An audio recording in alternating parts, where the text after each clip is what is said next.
The wife he ignored gave birth to a daughter. That daughter changed his fate forever.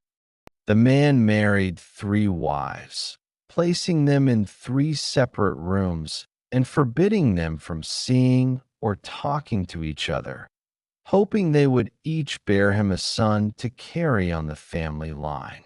The eldest and second wives used bearing a son as leverage to win his favor, constantly trying to curry favor with him, always boasting that they were definitely carrying a boy, and bickering and causing chaos in the household. The third wife, gentle and quiet, only knew how to work diligently, never vying for anything, and was thus completely ignored by the man. The best food was always given to the eldest wife. The second and third wives were left with only scraps. As her pregnancy weakened and her baby appeared smaller than usual, the man showed no concern, only deeming her useless and deserving. It was no wonder she couldn't produce a son. The eldest and second daughters-in-law appeared amicable, but secretly they were rivals, constantly cursing each other for not bearing a son, and jointly pushing all the dirty and hard work around the house onto the third daughter-in-law. The third daughter-in-law never complained. After finishing her heavy chores each day, she would secretly give her saved cornbread to a destitute, blind old woman at the edge of the village. The old woman was frail and had no one to care for her, so the third daughter-in-law would take time each day to help her fetch water, chop firewood, and tidy the house. She did this very discreetly. No one in the family knew. Before long, the day of delivery arrived, and all 3 daughters-in-law simultaneously went into labor. The husband stood in the yard, clenching his fists, pacing anxiously, repeatedly muttering "son," insisting it had to be a son, his heart filled with the obsession of continuing the family line. The eldest daughter-in-law screamed at the top of her lungs, deliberately making sure the whole village could hear, hoping her husband would attend to her first. The second daughter-in-law was equally defiant, rolling and screaming on the bed, afraid her husband would ignore her. Only the third daughter-in-law, drenched in cold sweat from the pain, gritted her teeth and remained silent, huddled in the cold, deserted side room, without anyone to serve her. The midwife had been ordered by the husband to care for the eldest daughter-in-law first. After a long day of labor, the eldest daughter-in-law gave birth to a daughter. The husband's face instantly turned as black as the bottom of a pot. Without uttering a single word of comfort, he turned and left. Immediately afterward, the second daughter-in-law also gave birth smoothly, this time to a daughter as well. The husband flew into a rage, kicking over the stone mill in the yard, pointing at his 2 daughters and cursing them, calling them useless, and saying they had cut off his family's lineage. At this moment, a faint cry of a newborn baby came from the side room. The husband, his face full of impatience, waved his hand and said fiercely, "Don't bother coming to see. It's probably another girl.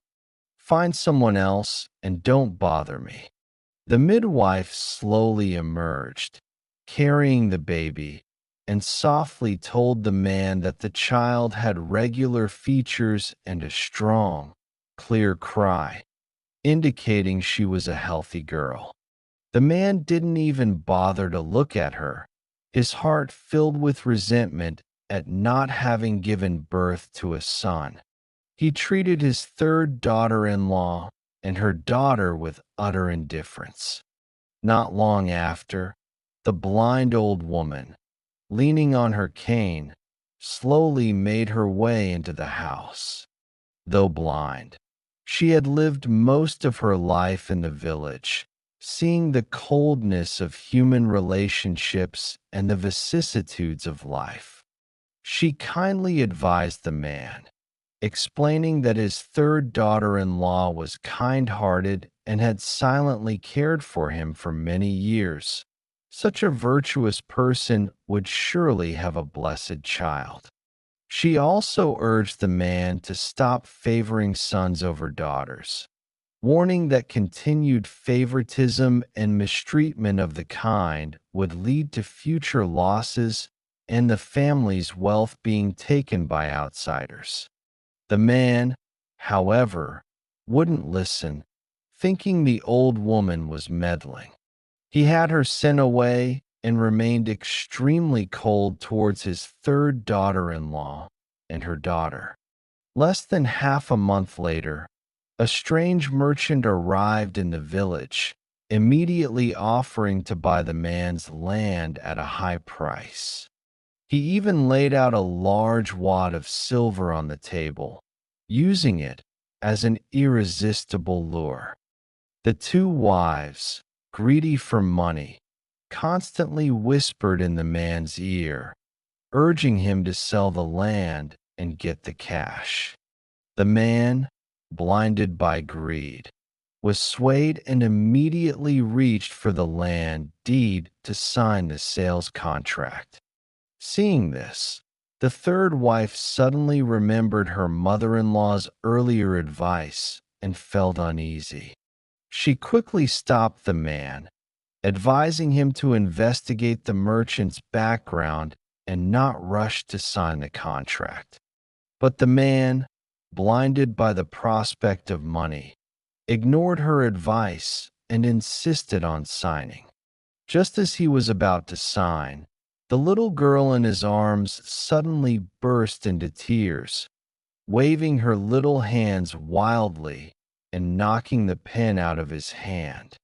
Ink instantly splattered onto the contract, blurring the writing. The merchant's face changed drastically.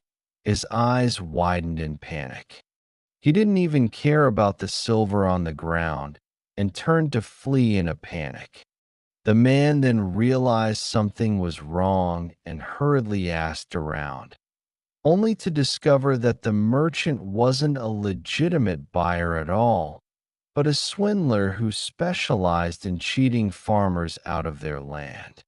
Several families in the neighborhood had already been cheated out of their property by him, and if the girl hadn't accidentally knocked over the inkstone, their own land would have been stolen. The man was shocked and frightened, a cold sweat breaking out on his back. Recalling his mistreatment of his third daughter-in-law over the years, and looking at the girl who had inadvertently saved their property, he finally had a complete awakening. Looking at his third daughter-in-law, who had silently toiled and suffered so much, he was filled with guilt, finally understanding that his biased and cruel treatment of his sons had almost destroyed his entire family. He immediately stripped his eldest and second wives of all their privileges, entrusting all household affairs to his capable third wife. He now deeply cherished this girl he had once disliked. His eldest and second wives, filled with jealousy and regret, cried and made a scene every day, trying to regain his affection. But the man would no longer tolerate their capriciousness and willfulness, relegating them to the back courtyard and forbidding them from interfering in any household matters. The third wife, kind-hearted by nature, did not hold grudges and continued to diligently care for her husband, managing the household impeccably. She also continued to help the poor in the village, performing acts of charity. Under the tutelage of her third daughter-in-law, the girl grew up to be naturally intelligent and quick-witted, learning faster than boys her age. She was meticulous and insightful, and by her teens, she was already helping her husband manage the family business. Her honest and kind dealings won her countless customers, and she devised many new business strategies, revitalizing the family's declining fortunes in just a few years, making it more prosperous than ever before. Preferring sons to daughters only invites disaster. Favoritism and meanness cannot preserve even a fraction of the family fortune. Kindness and virtue are the foundation of a lasting family legacy.